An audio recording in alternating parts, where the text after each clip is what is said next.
Okay. All right, welcome, Dr. Maya Ziegler of Monarch Family Chiropractic, and Happy New Year. Happy January 2nd, 2024. This is a fun time of year. I think everybody is looking to start anew, start with a clean slate, or really put intention around life and what they want.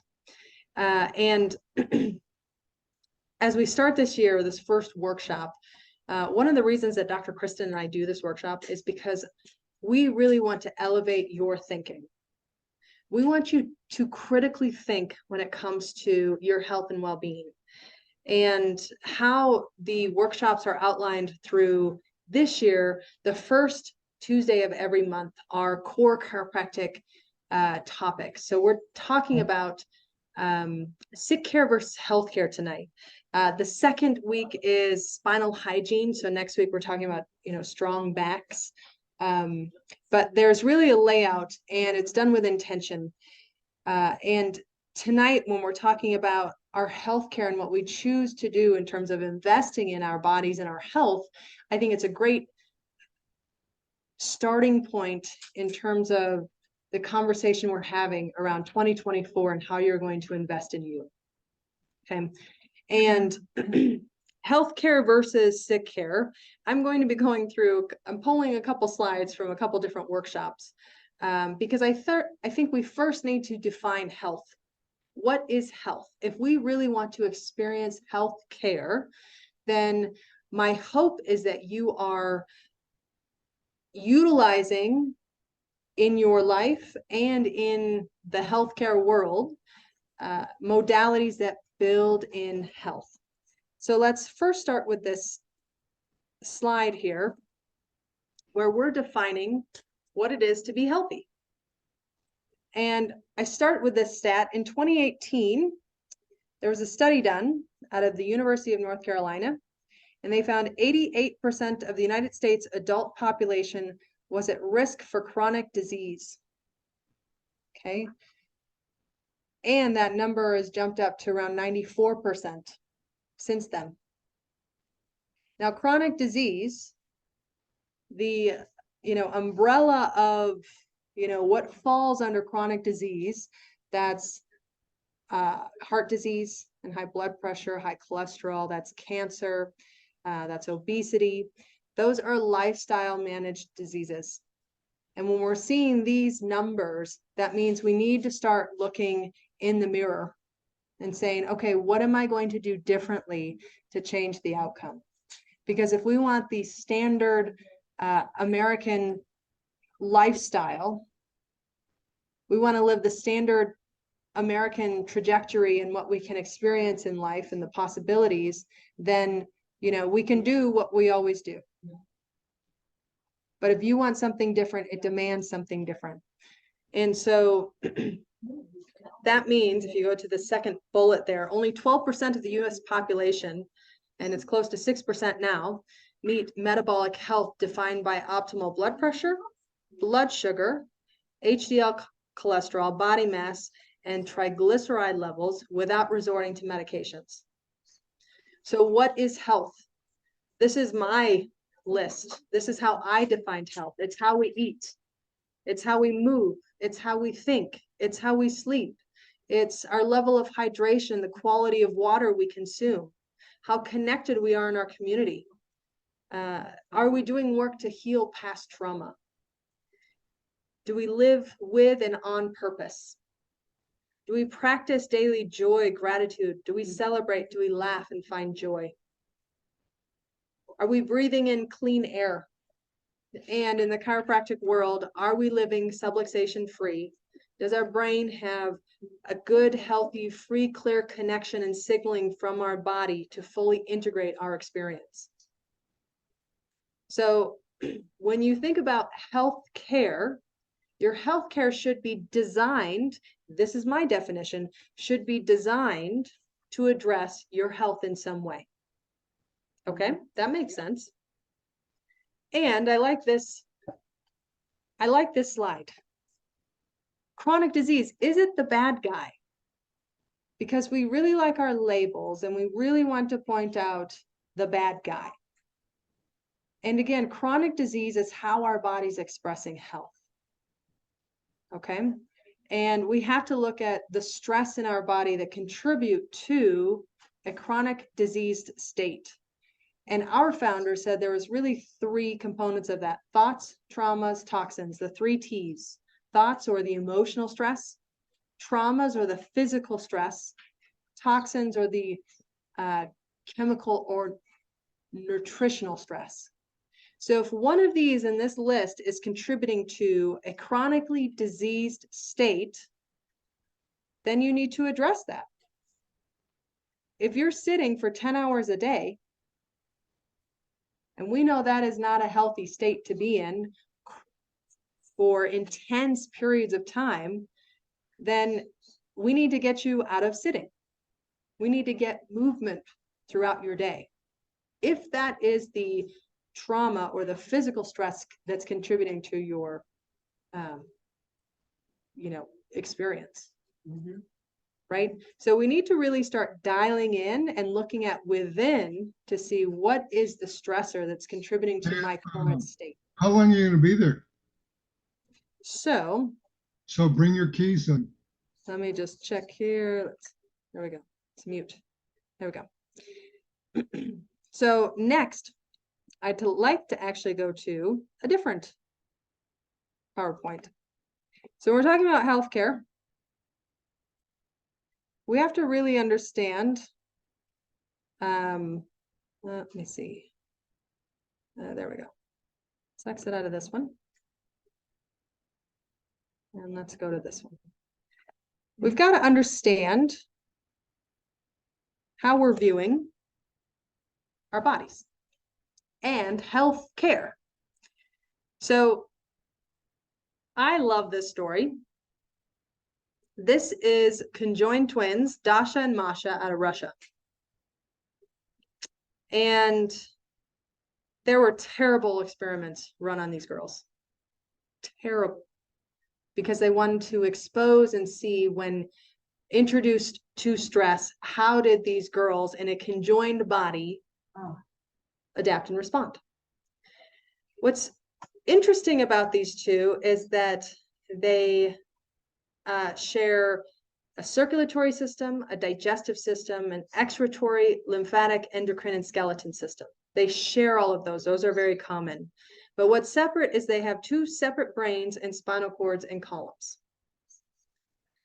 And if we go by the germ theory, the germ theory is if this germ is present, then you should get XYZ. It is a cause and effect type relationship. The germ causes the disease.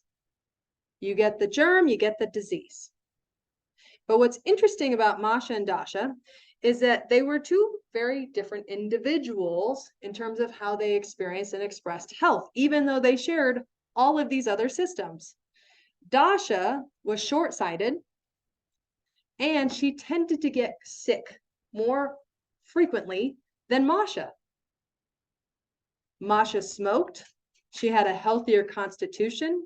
She had higher blood pressure. She had good eyesight. Okay. The flu, colds, and other childhood diseases they experienced separately, including measles. That's amazing. Yeah. So when Dasha got the measles, Masha didn't. When one would get a cold, the other didn't. So we have to really look at, is the germ theory, if the germ is present, will we get XYZ? I know we can all think of a time when somebody in our very close social circle or family circle got sick and one of us didn't. The germ theory says if the germ is present, you will get the disease. So we have to look outside of the germ theory and consider a healthcare modality that looks outside of the germ theory. So there's something called the terrain theory, meaning the health of the host, the health of the terrain Is it in a state to, when exposed to disease, germs, viruses, fungi, when it's exposed to something, is it in a state of break down? Is it unable to manage and handle stress?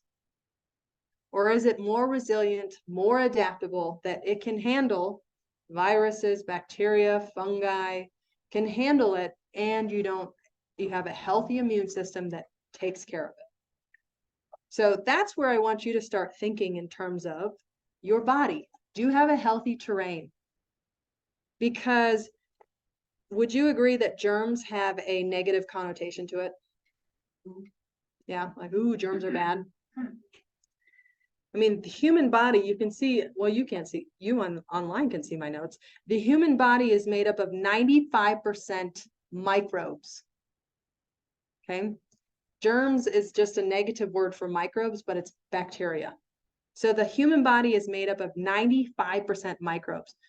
3 to 4 pounds of microbes. That's bacteria, viruses, fungi, even parasites are in our digestive tract where they help digest our food, regulate our immune system, produce neurotransmitters, make us smarter, more focused, and happier.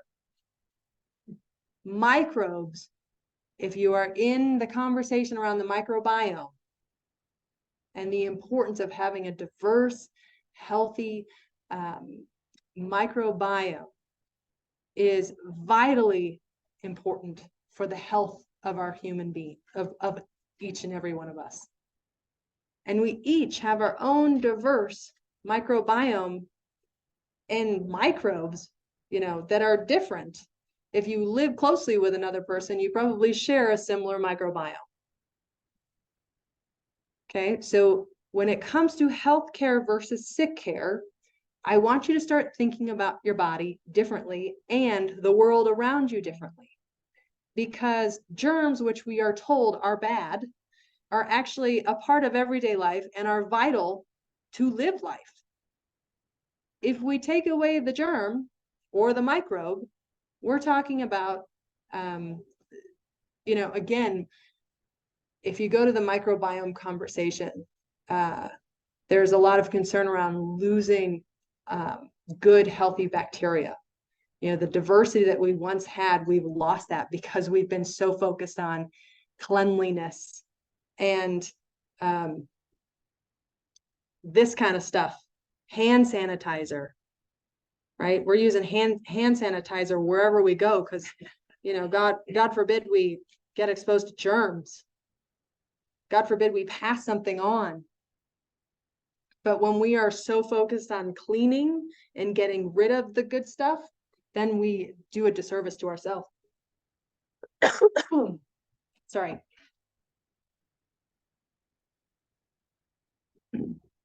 So, I know, sorry. No, I covered my mouth, covered it. So again, something to think about. I'm gonna get throat lumps.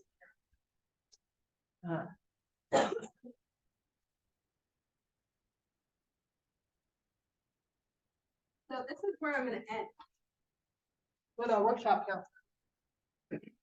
Really understanding the difference between healthcare and sick care. Okay, so let's go to this. Where's my cursor here? There it is. So we're gonna go to this chart that I made here. And I want you to understand that there's a difference between your traditional healthcare mode of care and alternative modes of care. If you walk into a medical doctor's office or a hospital or our traditional healthcare system, you're walking into a system that is under an umbrella called pathogenesis. Pathogenesis is the study or the birth of disease. Their main goal is, number one, identifying the disease and treating that disease. They are in the world of pathology, sickness. Okay. So if we're considering our words we use, even though it falls under a healthcare model, pathogenesis is sick care. It is designed to assess sickness and treat sickness. Okay. Versus if you walk into a chiropractor's office, we fall under a different model, which our model is salutogenesis, broken down meaning the birth of health. So we're looking at what is keeping somebody from expressing their highest level of health. Okay, now chiropractors aren't the only ones who fall under salutogenesis. Okay, you can have massage therapists who fall under salutogenesis, acupuncturists, naturopaths, physical therapists can fall under salutogenesis. You think about the term health care, right? And what builds health. And what did I talk about? How we eat. So anybody who's talking in the world around how can we help support healthier eating? How we move, that could be trainers, that could be physical therapists, movement specialists. Chiropractors are looking at the movement of your spine. How well you think. So that could be somebody who's in a mental health world. But again, you have to really assess because it's easy to want to look at the body in terms of its deficiencies. What's wrong with the body? Why is the body doing this? What's wrong and what is a symptom? How can we render and address this symptom? But that is all pathogenesis. Salutogenesis looks at the body as, it is an intelligent being that is designed to respond and adapt to create a highest expression of health. It's looking at chronic disease as, this is the state of the body's health based off of the lifestyle choices this person has made for decades. So how can we start to support a person making better lifestyle choices around those things that support health to get a different outcome? Versus our traditional healthcare system, we'll look at chronic disease. That is the sickness, that is the problem.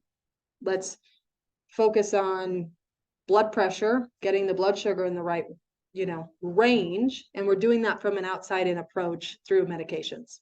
Does that make sense? So we really look at pathogenesis, our traditional healthcare system, as sick care versus salutogenesis, health care. So if we go by this, the starting point is disease problem-based versus health potential. Two very different starting points. The goal in pathogenesis is prevention, early detection, right? Breast cancer, the best thing we've got is let's do, every 2 years, we want women to start doing scans of their breasts by the time they reach a certain age. But guess what? If breast cancer is present, guess how long it's been around? 10 to 12 years. So are we really doing any type of work to minimize or rather maximize somebody's potential so that they're not on that trajectory in the first place? We're really doing more preventative care and early detection in our sick care model. Pathogenesis works to eliminate risk factors, whereas salutogenesis looks to create health factors.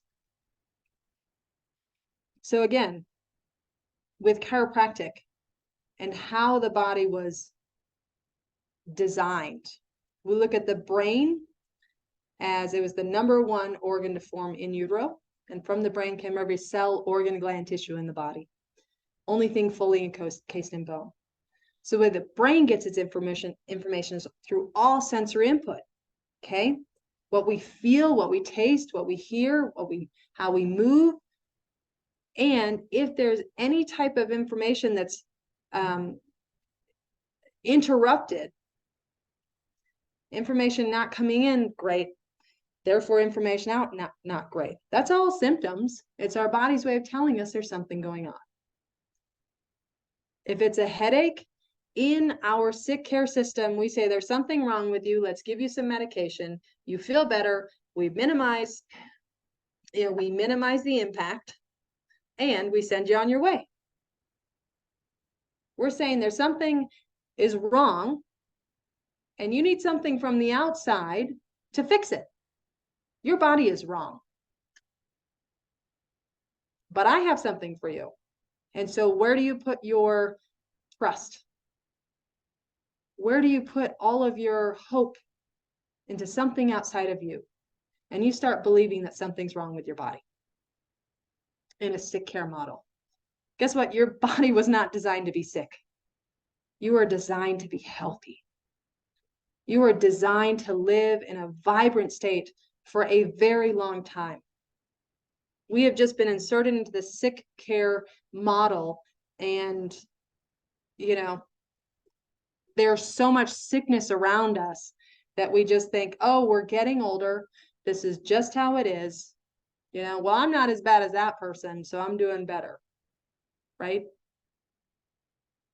But there's so much more to life than what our system is set up to lead us to believe. That makes sense? Yes, it does. So I want you to really look at the individuals around you, the practitioners that you utilize to support your healthcare, the choices that you make to support your healthcare in 2024. And are they there to empower you, to support you making better decisions, to come up alongside of you and hold you accountable to those things and be your cheerleader and root you on because they want you in 12 months to be a higher expression of health? Or are they instilling some fear in you? Ooh, don't do that. Ooh, what's your body doing? Take this. That's right. Oh yeah, Yeah, I I've mean, had it. and it is scary when you Yeah. have those symptoms. But when you're looking at it through a framework of being curious and why is my body doing this and what choices have led up to this, is very different than you're broken, you're sick. Here's this, see you later, good luck. Yeah. We are not designed to be sick. We are designed to be healthy. And that's why the system will never work for a lifestyle for life. That's why we have chronic disease as a problem. Because the sick care system does not work for lifestyle stuff. And so back to where I was going, it is my challenge to you in 2024. Where are you investing your time? Where are you investing your energy? Where are you investing your money? And how is that building your health? So that 12 months from now, you're looking at a different trajectory. You're looking at a different expression of health. You're looking at a different person who has taken responsibility to change it for themselves, because nobody else can. Only you can. And that's where, I go back to, too bad I took that off. Let me see if I can find it really quickly. I go back to that first slide that I started with. If you can, let me see. And I remember one of the classes, you said, I think being healthy takes work, something like that. Yeah. Yeah. I mean, it's work. Yeah, it was being healthy is work, but being sick is a full-time job. Yeah. They both choose your heart. Choose your heart. And so this is where I want to go back to, and this is where I'll end. This is how I define health. But you have a choice to define health in your own way. And only you can start making the choices to change your health. So we're doing this really fun activity in 2024. We're doing 100 goals. And I'm going to show it.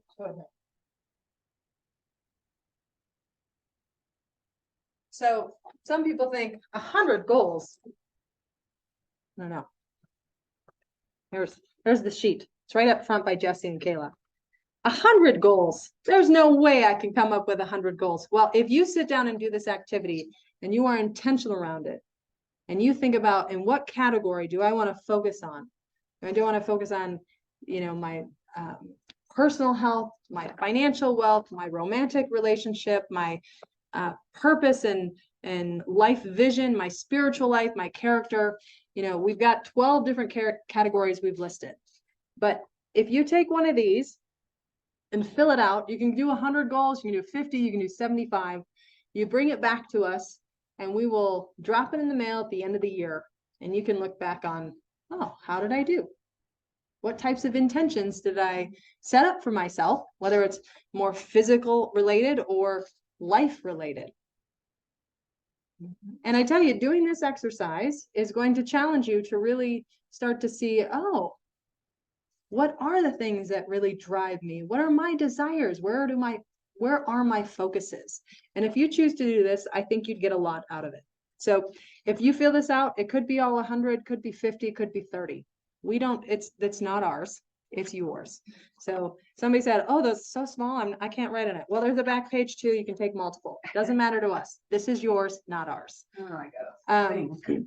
But I would really challenge you to fill out your 100 goals with us. And we would love to have 50, 100 of these that we're mailing out at the end of the year. Grab some for your entire household. We'll put it all in the same envelope. Everyone gets it back.